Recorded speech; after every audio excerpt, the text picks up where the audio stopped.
मैं मोहब्बत के मज़हब पर यकीन रखता हूँ। जिस नस्ल और मज़हब में मुझे मोहब्बत मिलेगी वही मेरा मज़हब है। अंदलस के शेख मुहियुद्दीन इब्न अरबी ने ये बात कही थी। मोहब्बत पीर फ़कीर सूफ़ी संत सबका मुश्तरका काम है। मोहब्बत पर ही सूफ़ी फ़िक्र की बुनियाद होती है। सूफ़ी बात नहीं करता, सूफ़ी तो सिर्फ प्यार करता है। वो जानता है कि खुदा मोहब्बत का ज़रिया है। हम खुदा से मोहब्बत कर सकते हैं और खुदा हमसे मोहब्बत करता है, लेकिन खुदा की रहमत सिर्फ खुदा से ही मंसूब है। खुदा हम पर रहमत कर सकता है, हम खुदा पर रहमत नहीं कर सकते, लेकिन हम खुदा की मखलूक के साथ मोहब्बत और शफ़क़त से पेश आ सकते हैं। ऐसा करना सिर्फ मोहब्बत की ताकत से ही मुमकिन है। शेख फरीदुद्दीन अतार बयान करते हैं कि एक दफ़ा राबिया बसरी से किसी ने पूछा, क्या वो शैतान से नफ़रत करती हैं? तो राबिया बसरी ने कहा कि मैं खुदा की मोहब्बत में इस कदर सरशार हूँ कि मेरे पास वक्त ही नहीं कि मैं शैतान से नफ़रत कर सकूँ। मोहब्बत की कोई हद नहीं, तमाम हदें सिर्फ इंसान ने खुद बना रखी हैं। खुदा की मोहब्बत लामहदूद और ये मोहब्बत सब मखलूक के लिए है। हम मखलूक से जिस कदर मोहब्बत करेंगे उसी कदर हमारी रूहानियत में इजाफ़ा होगा और उसी कदर मोहब्बत हमारे पास वापस लौटेगी। हेगल का कहना है कि मोहब्बत तमाम मज़हब का मरकज़ है, ये लामहदूद है और पूरी कायनात पर मुहीत है। हुसैन राज और मलका के सामने बाबा फरीद सरकार की बात जारी थी। बाबा साहब हजूर से प्यार करने वाले बैरिस्टर साहब, जिनके मुतल्लिक पहले बताया गया है कि वो इंग्लिस्तान में अपना क़याम छोड़कर आपके प्यार में यहीं पाक पतन शरीफ में ही मुकीम हो गए थे। वो ज़िक्र फ़रीद में मगन थे। दिल्ली से हज़रत निज़ामुद्दीन औलिया अजोदन में बाबा साहब हजूर से बैत होकर अपने नसीब जगाने आ रहे थे और उधर बाबा साहब हजूर भी अपनी महफिल में बैठे हज़रत निज़ामुद्दीन औलिया के मुंतज़िर थे। इस इंतज़ार ने आपके दिल को अश्क कबाब बना दिया था। बाबा साहब हजूर फरमा रहे थे कि ऐ आतिश फ़ुराक़त दिलहा कबाब करदा, सैलाब इश्तियाकियत जहाँ ख़राब करदा। बाबा फरीद सरकार ने ख्वाजा सैयद निज़ामुद्दीन औलिया का इस फ़िराकिया गीत से स्वागत किया। इस दर्द में डूबे शेर ने सारा माजरा बयान कर दिया। ख्वाजा निज़ाम जगत के गुरु के पास पहुँच गए। शेख फरीद ने उन्हें वालिहाना मोहब्बतों से नवाजा। अपने मालूम से, अपनी मार्फत व आगाही से हज़रत निज़ामुद्दीन औलिया को फ़क्र की पुरखार वादी में तार तार होने से बचाते हुए दस्तारे खिलाफत से नवाजा। हुसैन राज और मलका इससे कबल भी हज़रत ख्वाजा निज़ामुद्दीन औलिया के मुतल्लिक काफ़ी सहर अंगेज़ बातें सुन आए थे। हज़रत ख्वाजा निज़ामुद्दीन ने एशिया का कौन सा ऐसा शोबा ज़िंदगी था जिसे मुतासर न किया था। उन्होंने बाबा साहब के कैम्यून जमात खाने को न सिर्फ वुसअत दी बल्कि जदीद ख़त्तों पर इस्तवार करते हुए इल्म व आगाही का मरकज़ बनाए रखा। अपने जमात खाने में नए अलूम मुतारिफ़ कराए, लोगों की किरदार साजी की। अपने कैम्यून और जमात खाने में हुक्मरान अशराफिया की अरबी फ़ारसी ज़बानों को हिंदुस्तानी मुआशरत से हम आहंग करने के लिए अपने मुरीद ख़ास अमीर खुसरो के ज़रिए एक सह रुकनी जमात की बुनियाद डाली। इसी जमात के ज़रिए अमन व आश्ती और हम आहंगी के इजहार के लिए नई लश्करी ज़बान हिंदवी यानी उर्दू की बाकायदा बुनियाद डाली। सदियों से ये उर्दू ज़बान नित नए अलूम के इजहार का ज़रिया बनी हुई है और यूँ पूरे खित्ते की तकदीर बदल डाली। हुसैन राज और मलका के सामने दुनिया के दूसरे रिफॉर्मर्स भी थे। मार्क्स, लेनिन, माओ ज़ेडुंग और दीगर कई इनकलाबी अफराद उनके सामने थे, मगर ये सब अफराद इतनी असर अफरीनी से अपने असरात मुरतब न कर पाए। उनके मुतारिफ़ कराए गए इनकलाबात लाखों करोड़ों इंसानी जानों की हलाकत से मुमकिन हो पाए। इंसानी खून रेज़ी का हदिया पेश करने के बावजूद भी उनके ज़ेर तरबियत पैरोकार इंतहाई तेज़ी से आमराना मिजाज हुक्मरानों के रूप में उभर कर सामने आए। उनकी जमातें भी सिर्फ इज्तिमाई आमरीत का नया रूप ही साबित हुई थी। ان میں سے بیشتر انقلابات نے انسان کا ظاہری سکھ چین کے ساتھ روحانی دیوالیہ بھی نکالا، مگر پھر بھی یہ انسان کو انسانوں کی طرح دنیا میں رہنے کا درس نہ دے پائے۔ اس کے برعکس شیوخ العالم حضرت بابا فرید کے متعارف کرائے گئے افراد حضرت خواجہ نظام الدین کی طرح امن و امان کے دیوتاؤں کی طرح پوجے جاتے رہے۔ حسین راج اور ملکہ کے سامنے یہ سارے تجزیات بکھرے پڑے تھے۔ خواجہ نظام الدین اولیاء جیسے افراد کی کرشمہ سازیوں کے کئی تاریخی قصے وہ سنائے تھے، اسی لیے تو وہ ان کے مہان گرو حضرت بابا فرید الدین کی فکر کو اپنا موضوع بنانے پر تیار ہوئے تھے۔ بیرسٹر صاحب کی زبانی خواجہ نظام الدین اولیاء کے ذکر پر ان کی رگ تجسس ایک بار پھر ابھری اور انہوں نے اپنے میزبان رہنما سے حضرت خواجہ نظام الدین کی اثر پذیری کے کسی واقعہ کو بیان کرنے کی تمنا کا اظہار کیا۔ مہمانوں کی تمنا کے اظہار کے ساتھ ہی بیرسٹر صاحب کی بجائے کتب خانے کے مالک نے اپنے ہاتھوں سے تیار کی گئی چائے سمیت اندر زاویے میں آئے اور ایستگی میں بولے، بیرسٹر صاحب کی اجازت سے میں ایک ایسا واقعہ گوش گزار کرنا چاہتا ہوں۔ وہ دیر گئے سے یہ ساری گفتگو سن رہے تھے، اسی لیے ہی شاید وہ اپنے معلوم کو بابا صاحب کے مہمانوں کے ساتھ بانٹنا چاہتے تھے۔ بیرسٹر صاحب نے خوش دلی سے اجازت دیتے ہوئے اپنے سامنے دھرے چائے کا کپ اٹھایا، مگر اپنا کپ اٹھانے سے قبل وہ مہمانوں کو چائے نوشی کرتے دیکھ چکے تھے۔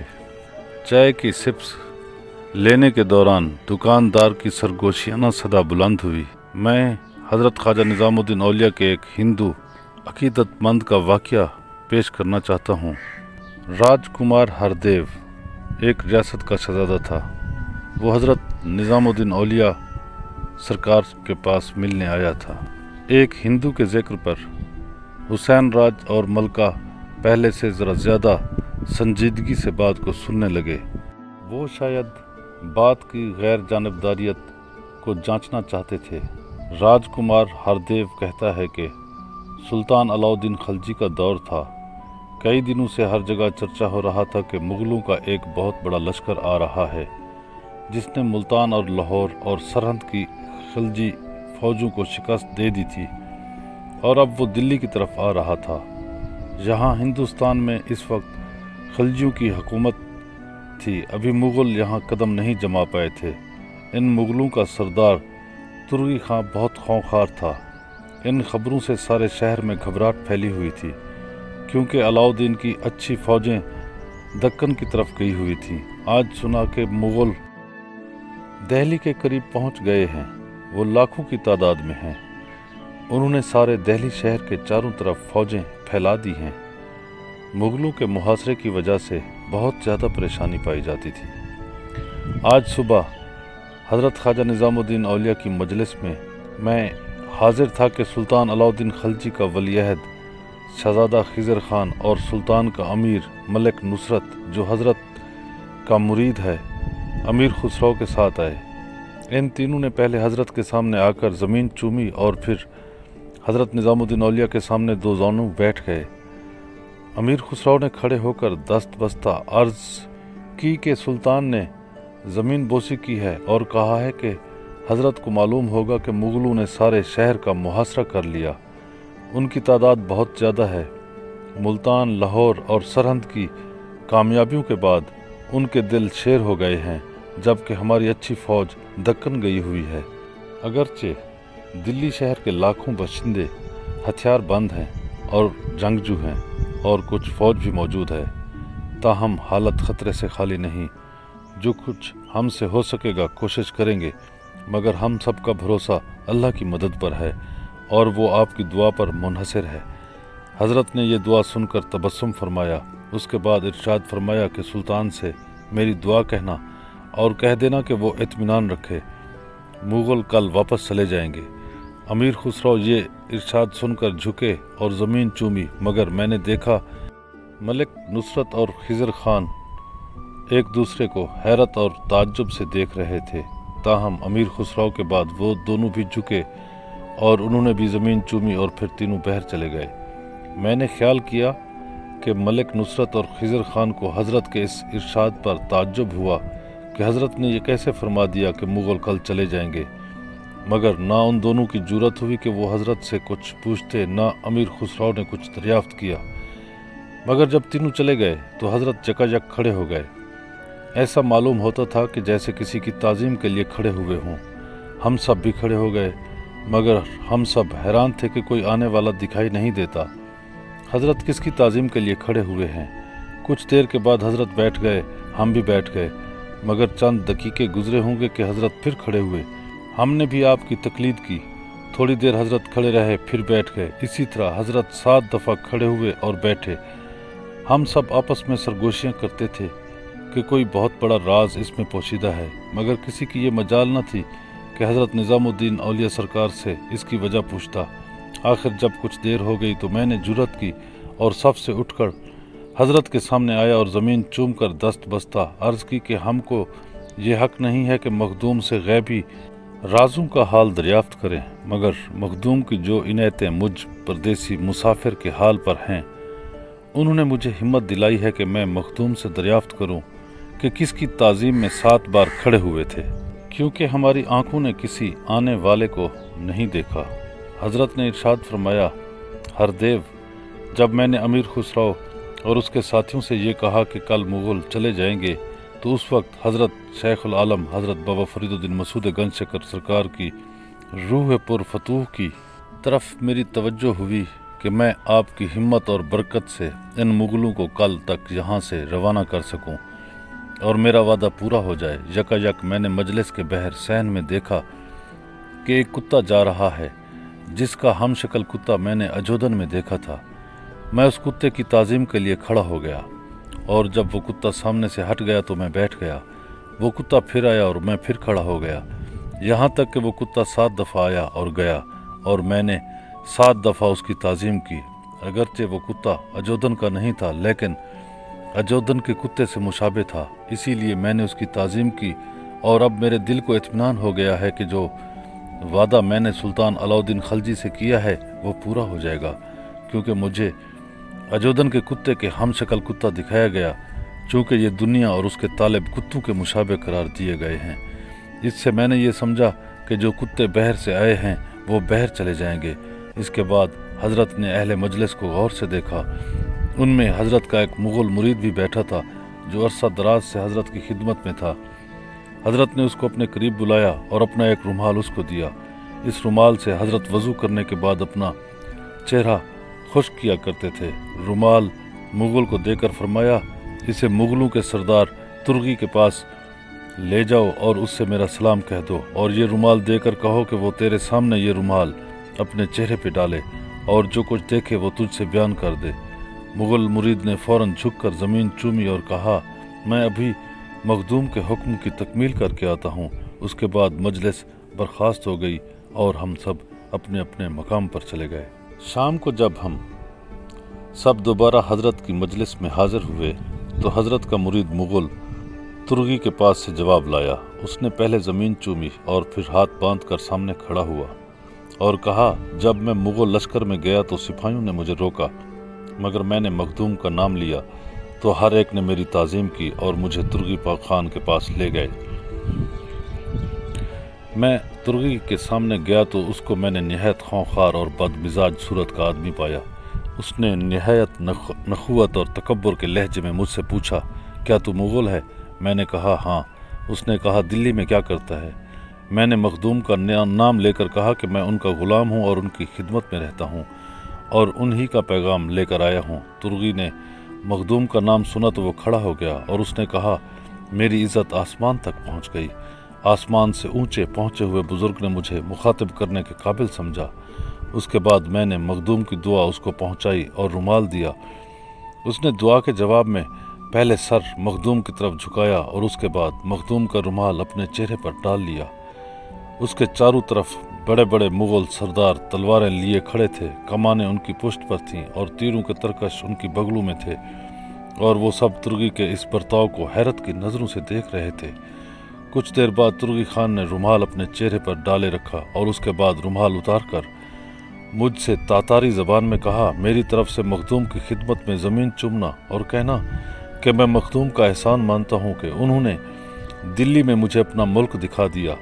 मैंने अपने मुल्क में देख लिया कि दुश्मन उस पर चढ़ आए हैं और मेरे अहल वयाल और मुल्क वाले बेताब हो कर मुझे पुकारते हैं। मखदूम से अर्ज कर देना कि मैंने रुमाल डालने के बाद अजोधन को भी देखा और मखदूम के शेख हज़रत बाबा फरीद मसूद गंज शकर सरकार की आवाज़ भी सुनी है। वो मुझे हुक्म दे रहे थे कि मैं अभी यहाँ से अपने वतन वापस चला जाऊँ, इसीलिए मैं इस हुक्म की तामील में अभी वापस जाता हूँ। हुसैन राज और मलका गोश्त बदंदा थे। हज़रत ख्वाजा निज़ामुद्दीन औलिया रहमतुल्लाह अलैह की ये असर अफरीनी उन्हें दर हकीकत शेख फरीद की ही करिश्मा साजी नज़र आई। ये कैसी कुव्वत और कुदरत थी कि जिसने एक शख्स को इस दार फ़ानी से कूच करने के बावजूद भी दुनिया के हुक्मरानों का महबूब बना रखा था। हज़रत बाबा फरीद सरकार का ये रूहानी तसर्रुफ़ इस जहान रंगो बू से मुंतकली के बावजूद भी अपने मुरीद के ज़रिए इंसानों के अमन व अमान और जंग की तबाहकारियों को कैसे नाकाबिल यकीन अंदाज में दूर किए हुए था। उन्हें समझ न आया कि दुनिया से पर्दा पोशी के बावजूद भी हज़रत बाबा फरीद साहब को किस बात ने ज़िंदा हुक्मरानों से भी कहीं ज़्यादा बाअसर बना रखा था। क्या शेख फरीद के ऐसे अफराद के लिए ज़िंदगी और मौत कुछ हैसियत नहीं रखती थी? वो मरकर भी ज़िंदा थे। शायद ज़िंदगी में अपने नफ्स की मौत ने उन्हें मरने के बाद भी ज़िंदा रखा हुआ था। अरवाह के तसर्रुफ़ से तो वो दोनों आगाह ही थे। हुसैन राज और मलका तो अंदलस के सूफ़ी इब्न अरबी के अहवाल से वाकिफ़ थे। खिलाफत तुर्क उस्मानिया के रूह रवां अर्तुग़रुल गाज़ी को वो देख आए थे। इब्न अरबी ही अर्तुग़रुल गाज़ी की असल कुव्वत थे। इब्न अरबी ही उसे रूहानी तौर पर चला रहे थे। कई सौ किलोमीटर की दूरी के बावजूद भी इब्न अरबी अर्तुग़रुल गाज़ी की राह में आने वाली रुकावटें दूर करते रहे। हज़रत बाबा फरीद गंज शकर सरकार भी तो इब्न अरबी के हम असर थे। वो भी इब्न अरबी की तरह ऐसे रूहानी तसर्रुफ़ात के हामिल थे। बाबा फरीद सरकार का रूहानी तसर्रुफ़ ही तो था जिसने हज़रत निज़ामुद्दीन औलिया को सुल्तानुल हिंद बना दिया। हज़रत निज़ामुद्दीन औलिया ने हिंदुस्तान में कमोबेश 7 सुल्तान और बादशाह बनाए। हज़रत बाबा फरीद सरकार का वो रूहानी तसर्रुफ़ आज भी जारी था। आज भी वो अपने रूहानी तसर्रुफ़ से दुनिया में हुकूमतें बनाने और गिराने का फरीज़ा सर अंजाम दे रहे थे।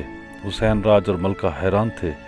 ये बातें अक्ल और मंतक की पहुँच से दूर थीं, मगर वो दोनों फिर भी इन रूहानी तसर्रुफ़ात की अक्ली और मंतकी बुनियादों को ढूंढ लेना चाहते थे। वो मुस्तरब थे। वो जल्द अज जल्द हज़रत बाबा फरीद सरकार के अहवाल को सुन लेना चाहते थे। वो दोनों बेचैन और बेकरार थे, मगर उन्हें ये मालूम नहीं था कि सूफ़ी मर के भी नहीं मरता, वो तो दैमी ज़िंदगी का हामिल होता है। बाबा फरीद सरकार तो या हय्यो या कय्यूम के साथ मुत्सिफ हो चुके थे। उनके लिए पैदाइश मौत की जानिब पहला कदम था और उनकी मौत दैमी ज़िंदगी की जानिब पहला कदम। ऐसा पहला कदम जिसने हज़रत बाबा फरीद मसूद गंज शकर सरकार को बेकरां कर दिया था।